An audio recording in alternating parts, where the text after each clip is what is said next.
Et par exemple, toi, en tant qu'individu, bon, les gens, en général, quand on est expatrié en Russie ou dans un autre pays, qu'on est français, bon, je dirais que tout le monde sait qu'on est, enfin, beaucoup de gens savent qu'on est français, en tout cas nos amis, nos collègues de travail, etc.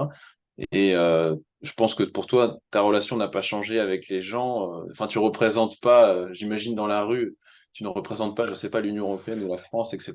Tu es Xavier, tu travailles, tu as ta vie économique et personnelle en Russie. J'ose imaginer que tes relations, finalement, n'ont même pas changé avec les Russes, en fait, du quotidien. Alors, alors d'où je parle, hein, déjà, bon, je me présente brièvement, j'ai 40 ans, je travaille pour une structure russe, je suis le seul étranger, je suis horloger, je suis marié, femme russe, Mhm. enfant, en statut de résident permanent, pas nationalité, Ok. qui est le dernier statut avant la nationalité, si on veut l'avoir ou pas. Et donc voilà, d'où je me situe. Maintenant, pour la vie de quotidien, travaillant pour une structure russe, bah non, non. Surtout pour une structure russe qui est développée par les autorités ici pour tout ce qui est programme de remplacement de production importée. Hein, on fabrique des montres. Donc bah, les montres sont faites en Russie, hein, évidemment, hein, parce qu'on fait tout nous-mêmes, ce qui est assez rare pour les signaler. Et du Bien. coup, les Occidentaux ont quitté le pays. Hein, moi, je parle de la Suisse, hein, parce que la France, on n'est pas un player majeur du tout en horlogerie. Euh, et donc on est appelé à remplacer les Suisses. On est une marque de niche, par contre. Nous sommes une marque de niche. Je travaille pour donc, une maison qui fabrique 5000, 7000 montres par an, ça dépend si on prend le volume total ou volume Mhm. enfin si on prend le volume consolidé, on va dire ça comme ça. Et étant marque de niche, nous ne sommes pas la maison pour laquelle je travaille, donc en tant qu'individu employé, n'a pas du tout la même surface d'exposition par rapport à un groupe multinational qui lui serait sous le feu des sanctions et que ça serait très problématique d'un point de vue bancaire, d'un point de vue financier. Moi, je ne suis pas dans ce cas-là. Par contre, nombre de mes compatriotes ici français ou suisses ou n'importe, bah, travaillent pour des grosses structures, hein, parce que c'est plus souvent le cas, Ouais. soit bah, ils doivent travailler, refaire la structure lorsqu'il y a des riges en local, donc eux passer en local, la vendre, enfin compliqué, hein, et mais il n'y a pas là-dessus, les Russes savent ne pas non plus vexer. C'est pas, il n'y a pas des raids, voilà, genre, ah vous êtes contre, vous êtes un pays non amical, en France, parce on arme quand même un pays qui tue les gens, hein, voilà. Oui, oui. Il n'y a pas de cet aspect où on va en profiter. Voilà, les Russes vont pas en profiter de la situation, pas nous D'accord. mettre dehors et tout nous liquider avec un bus en mec armé qui va venir nous déloger comme ça du jour au lendemain. C'est pas du tout ça aurait pu être le cas à une époque. C'était le cas encore il y a quelques temps, quelques dizaines d'années. Euh, voilà, il y avait des raids effectivement qui se faisaient. Ça s'est terminé il y a longtemps. Il y a eu des raids pour des marques de luxe ici, mais c'est un sujet. Voilà, je pense que ça peut-être être très long à expliquer, mais Ouais. c'était pas des règles qui sont Ok. du tout généralisées Ah oui. ailleurs. Voilà. D'accord. Ouais, non, mais c'est intéressant ce que tu dis. Et par rapport au fait que, en fait, en gros, ce que tu dis, c'est que les Russes ne mélangent pas forcément la politique avec la vie. En fait, je sais pas. Si par exemple Macron est un mauvais président, bah et les gens vont pas faire le mélange. Alors, je prends une phrase un peu à la con, mais tu vois ce que je veux dire. En gros, les Russes Oui. vont pas mélanger politique et ce que tu sais faire en Russie, quoi. En fait, ils sont assez Non, pragmatiques. ils ont pas le temps de commencer à faire d'idéologie. À un moment, il faut vivre. Hein, là, on a encore en France, on a encore un peu le luxe de pouvoir comme Ouais. ça, vraiment. Ouais. Ah, Euh, c'est ça. Ah, euh, parce que c'est assez marrant en on va France de voir, si tu bientôt. veux, des gens philosopher un peu. Enfin, moi, Ça j'ai sert à connu des quoi? gens qui se prenaient position sur l'Ukraine ou la Russie et qui ne savent pas placer l'Ukraine sur une carte encore aujourd'hui.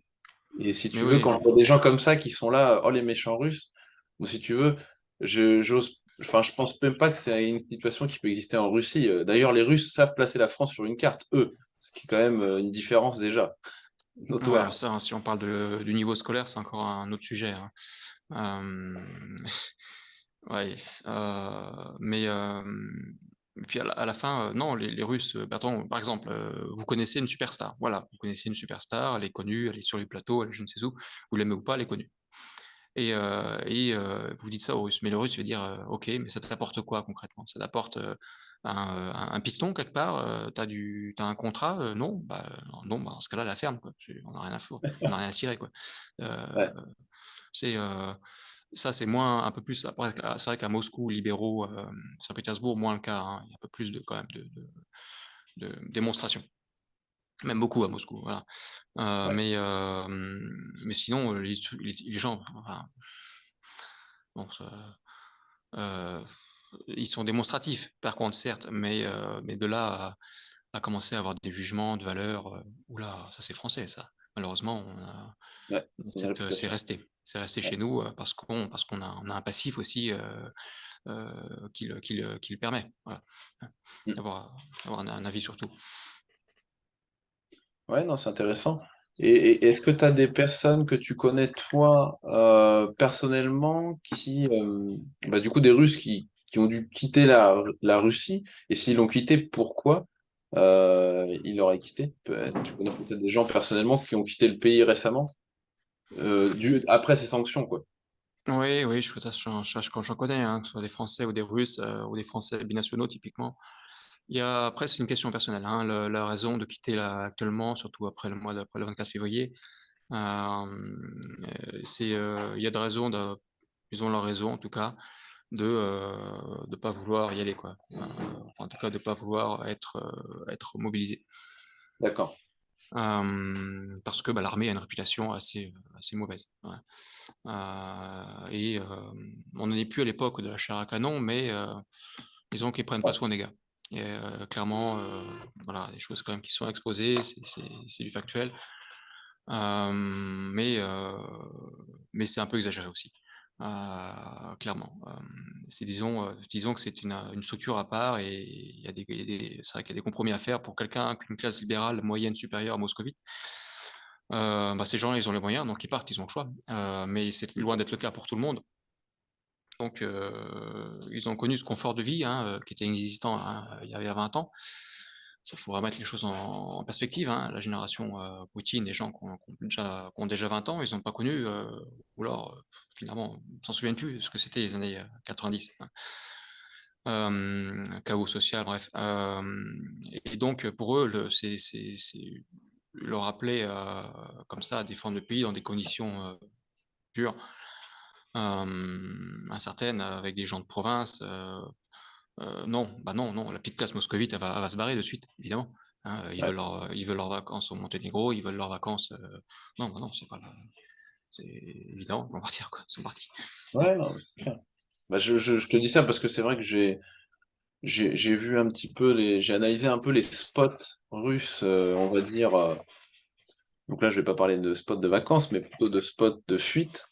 Et effectivement, il y a quatre destinations qui sortent beaucoup du lot pour les Russes. C'est Serbie, Monténégro, Turquie et, euh, et je crois Géorgie en quatrième, je sais plus.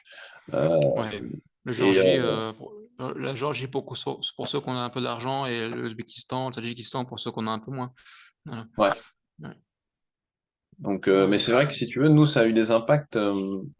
En fait, parce que comme je disais, la Russie est liée en fait, aujourd'hui, on parle de la Russie pour des impacts plutôt négatifs à l'Ouest, c'est-à-dire, oui, vous payez du gaz trop cher parce que Poutine est méchant, vous payez ceci trop cher parce que les Russes sont méchants, etc. Donc, une belle manipulation pour cacher des phénomènes d'augmentation de prix qui ne sont même pas liés à la Russie. Pour moi, connaître le domaine de l'énergie et savoir que, par exemple, une ville comme Paris, en réalité, se chauffe avec des énergies qui sont particulièrement loin d'être produites en Russie. Par exemple, et je peux t'en donner un exemple, mais il y a des énergies qui sont produites au niveau pour le chauffage de Paris qui sont justement la combustion de déchets qu'on produit nous-mêmes, nous les Français, tu vois. Et donc bref, si à cause des Russes les déchets augmentent à brûler, je trouve ça un peu bizarre. Donc il y a un certain nombre de trucs qui sont dit, voilà, c'est la faute à la Russie, etc. En tout cas, nous ici au Monténégro et en Serbie. Ces événements malheureux ont créé des tensions sur les marchés immobiliers qui sont grandes. C'est-à-dire qu'à Belgrade, par exemple, parce qu'avant le spot, si tu veux, pour les Russes, c'était plutôt le Monténégro en priorité. Depuis en fait l'indépendance même du Monténégro, Poutine avait donné à l'époque des bons signaux, il avait facilité les démarches administratives pour les Russes pour aller au Monténégro investir et tout, ce qui est toujours un impact aujourd'hui qui est réel, puisque entre 40 et 50% des propriétés immobilières sont détenues par des Russes encore aujourd'hui au Monténégro. Mais euh, avec cet événement malheureux entre l'Ukraine et la Russie, c'est vrai que les Russes sont partis aussi massivement en Serbie. Je crois que juste cette année, ce qui n'est pas rien, 170 000 Russes et Ukrainiens mélangés, j'ai pas la proportion exacte entre les deux, sont venus s'installer en Serbie. Donc ils ont des cartes de résidents. Je te parle même pas de ceux qui sont encore pas enregistrés et qui sont un peu comme des touristes, un peu à l'arrache. Donc on peut estimer facilement à 200 000 habitants en plus que la Serbie a pris, ce qui est énorme pour un pays de 8 millions d'habitants. Et c'est comme si tu rajoutes une grande ville en Serbie, quoi. Donc c'est enfin une ville moyenne. Et donc ils sont arrivés massivement à Belgrade, mais j'en ai vu même dans les provinces, dans les villages, etc., des plaques russes, donc qui viennent avec leur voiture, hein. Et puis certains, évidemment, louent des voitures. On croit que c'est des plaques serbes, mais en fait, à l'intérieur, c'est un pilote russe ou ukrainien. Mais ils ont vraiment eu un impact fort sur le marché à Belgrade, puisque bah, les étudiants ont des difficultés à se loger maintenant à Belgrade de Ouais. façon massive, puisque Belgrade, c'est là où tu as toutes les facultés, les universités, etc. En tout cas, une grosse partie. Et aujourd'hui, on a ce marché donc, qui a vraiment monté. Donc, tant en marché immobilier, donc je parle de l'achat et la vente, et puis pour la location. Et ce phénomène qu'on avait au Monténégro, où les Russes étaient plutôt sur une tendance, voilà, on avait une tendance plutôt à la baisse, et là, ça a repris à la hausse. En fait, je crois que c'est directement lié même à l'appel que tu disais du 24 février, que là, ça a été radical. Et tu parles de cette classe moscovite qui bah, veut conserver son style de vie occidental, qui bah, a trouvé, oui, effectivement, quelques destinations comme Belgrade ou le Monténégro pour garder un style de vie, je dirais, qu'on peut estimer de correct par rapport à leur classe sociale, mais en tout cas d'avoir quelque chose de cool. Et donc, c'est ce qui se passe. Alors, je sais pas combien de temps ça va durer. Ouais. Personnellement, je sais pas ce que tu en penses, le conflit Ukraine-Russie, moi je pense qu'il peut durer bien plus longtemps qu'on le pense, parce que j'ai l'impression qu'il y a des intérêts des deux côtés pour que ça dure. En fin de compte, je sais pas. Mais peut-être que toi tu as une vision différente, mais c'est pas évident, c'est un peu de jouer aux cartes, là. Ouais, de toute façon, je sais pas, c'est pas mon domaine, hein. Je sais pas, comment ça s'appelle là, le Dourakovlev, là, le général Yakovlev là sur les plateaux télé, là. On appelle ça le Dourak. What. Donc non, enfin, ça va durer très longtemps. Oui, effectivement, c'est parti pour durer un moment. Mais je pense que l'effondrement de l'UE va arriver avant, quoi. Et en tout cas, les raisons structurelles, je pense qu'ils vont peut-être arriver au bout des pays, en tout cas certains pays en Europe, très malheureusement. Que vont faire ces Russes-là dans ces pays? Je suis pas sûr que le télétravail hors sol, euh, enfin un peu nomade, hein, finalement, hein, digital nomade, voilà, complètement, hein, ça ne peut pas durer éternellement, hein. Leurs boîtes font des dérogations, mais non, enfin, certains, et puis leur retour va être difficile, hein, aussi, hein, parce qu'ils savent très bien, ils sont durs entre eux, hein, très rudes, plutôt, rudes, revêches. Mhm. Donc, lorsque le retour va se faire, bon, leurs places seront prises, ils vont être, Ouais, déclassé. ça va être délicat, quoi. Вот. Постараемся. Que dire? Donc oui, ça va être. Je pense pas que ça puisse être tenable sur long terme, d'un point de vue structurel, hein, toutes ces villes ne peuvent pas créer tout un écosystème comme ça pour faire vivre à un niveau pareil. Enfin, on parle de recréer des communautés entières avec des quartiers. Enfin, l'Ouzbékistan notamment, je suis pas sûr que ce soit très favorable, très hospitalier pour la Russie, hein, avec ce qui s'est passé dans les années 90 pour eux. Ouais. Donc ça sent pas très bon pour eux à long terme, hein. Parce que, Bah, c'est vrai ce que tu dis, parce que moi j'avais remarqué ça, mais déjà avant conflit Ukraine-Russie, c'est-à-dire que si tu prends les pays, donc les anciennes républiques de l'Union soviétique, qui sont nombreuses, Lituanie, Estonie, Géorgie, etc., enfin, t'en as un paquet, et bon, bah, c'est vrai que t'as une certaine partie de la population qui peut être nostalgique. Il y avait des gens qui étaient heureux, je pense à des gens qui étaient gagnants dans ces systèmes socialistes, qui pouvaient être heureux, etc. Mais pour les gens qui étaient malheureux dans ce système-là, que tu trouves dans ces républiques soviétiques, bah, les Russes, effectivement, sont pas forcément super bien vus. Moi, j'avais eu vent déjà de problèmes un petit peu de tension, comme quoi en Géorgie, les Géorgiens en avaient déjà marre des Russes. Bon, c'est des phrases, tu sais, que t'entends comme ça, c'est répété, puis c'est déformé, etc. Mais en tout cas, ouais, c'est vrai que ces destinations-là, ex-république soviétique, bon, le russe n'a pas forcément la meilleure image qui soit à ses dépens d'ailleurs, alors que le mec est peut-être ni absolument pour rien pour un régime qui a existé il y a des dizaines d'années qui s'est effondré. Tous les Russes ne sont pas fondateurs de l'URSS, donc c'est quand ils pas vrai, arrivent parfois c'était. quelque part, ils ont une image qui peut être mauvaise, mais en fait qui n'est pas justifiée. Mais ce que je veux dire par là, si tu veux, c'est que tu as cette différence entre les ex-républiques soviétiques qui sont quand même nombreuses dans l'Europe centrale et l'Europe de l'Est, et tu as peu de pays, en fait, en réalité, quels sont ces pays? C'est seulement les pays d'ex-Yougoslavie qui ne faisaient pas partie de ce bloc-là, qui eux n'ont pas d'avis, en fait, négatif ou positif, mais plutôt sympathique envers les Russes, qui fait que pour moi, c'est des destinations pour eux qui peuvent être envisagées à plus long terme si eux bah, décident de s'intégrer. Parce qu'en fait, les Russes qui arrivent, par exemple, de Moscou, ils arrivent quand même avec un certain capital qui leur permettent en fait d'entreprendre beaucoup plus rapidement qu'un mec qui est né au Monténégro et qui va gagner 500 euros par mois. Donc, ce qui fait que moi, je vois par exemple des Ukrainiens qui ont déjà ouvert des entreprises de location de voitures, alors que c'est des entreprises qui existaient déjà au Monténégro, de louer des voitures à des touristes. Et mais ils arrivent, ils attaquent le marché avec des prix plus offensifs, et ils arrivent à avoir des flottes de voitures tout de suite, si tu veux, quand le mec, lui, il a mis 10 ans à en avoir. Lui, l'Ukrainien, il arrive, bam, bam, bam, il a déjà 20 bagnoles, et puis c'est parti. Ouais, mais Donc je c'est vois, si faisable. tu veux, c'est pas les mêmes approches. Il y a des C'est pays, je faisable. pense, où ils font la plus en mode séjourné, enfin pour séjourner, et puis il y a d'autres où ils peuvent peut-être plus se projeter, quoi. C'est faisable pour pas pour une quantité aussi importante de ce qu'on a connu, quoi. Ce qu'on a, enfin, voilà.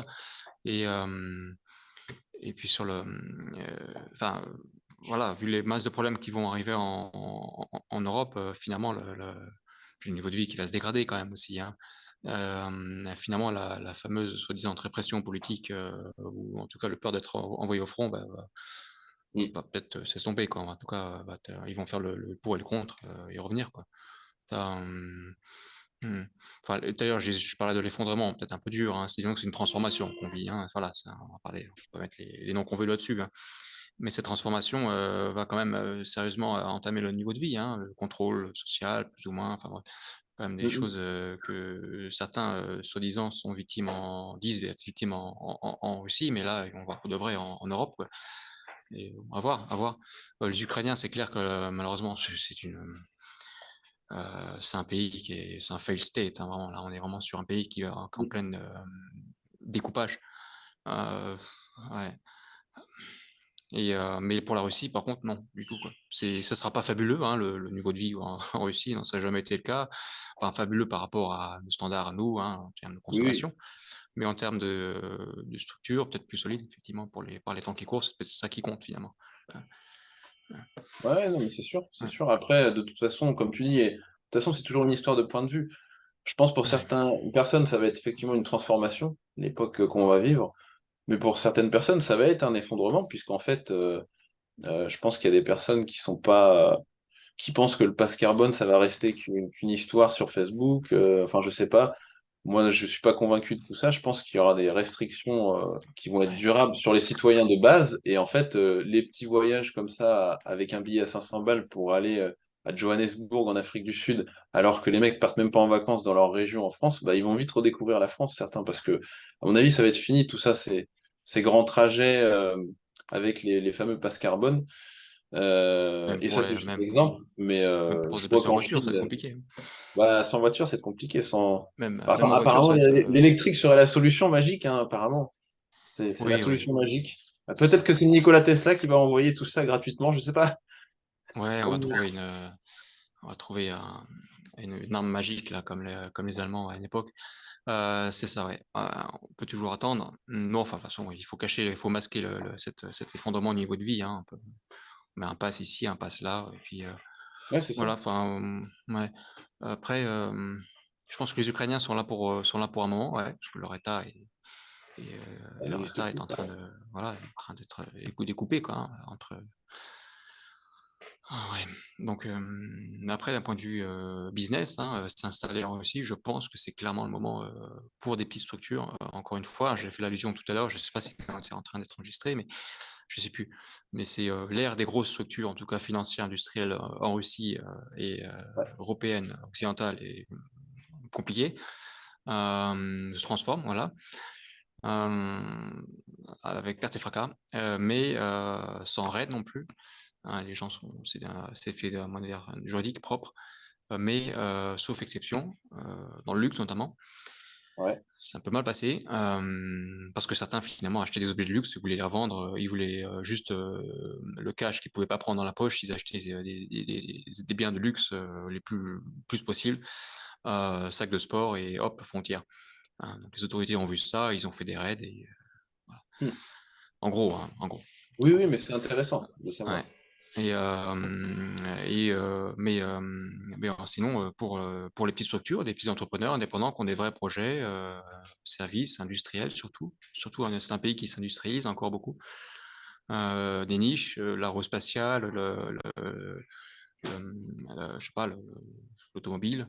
Mais en individuel, il y a des vrais oil and gas, services en général, médecine en général. Les salaires sont pas ouf, mais voilà, vous avez en contrepartie une structure sociale différente, voilà. Oui. Et, ouais.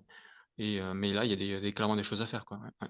Mm. De toute Et c'est façon, un pays libéral, c'est un pays très libéral et avec très peu de Ouais, taxes, hein. ah, mais 13% complètement. de flat tax, hein. Mm. Ça tape, hein. Pour un pays qui est soi-disant, voilà, encore, que certains pensent communiste, faudrait qu'ils fassent un petit tableur Excel avec taxes Russie versus taxes France, enfin versus. Ça serait intéressant de faire Ouais, un et puis tableau comme ça. Je pense que les gens seraient surpris. les Parce que secteurs c'est vraiment interdits pas aux, l'image de la Russie de l'Ouest, hein, mais c'est marrant.